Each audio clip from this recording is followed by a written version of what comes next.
today I'm gonna read my book, Bangla book.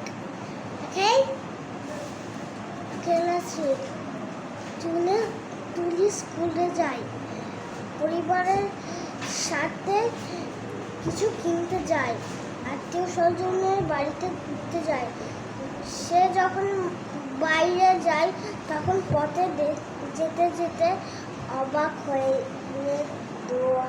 দেয়াল, signboard এবং হাতে লেখা পড়ে সে অনেক কিছু জানতে পারে।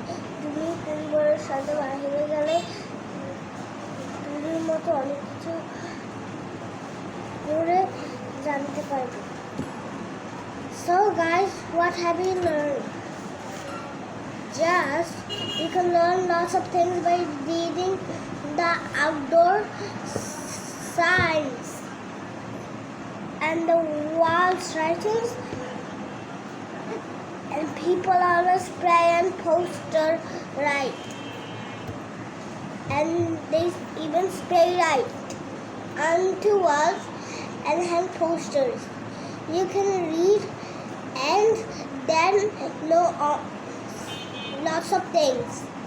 Okay guys, if you like my YouTube channel, then please subscribe. Bye. See you in my next video.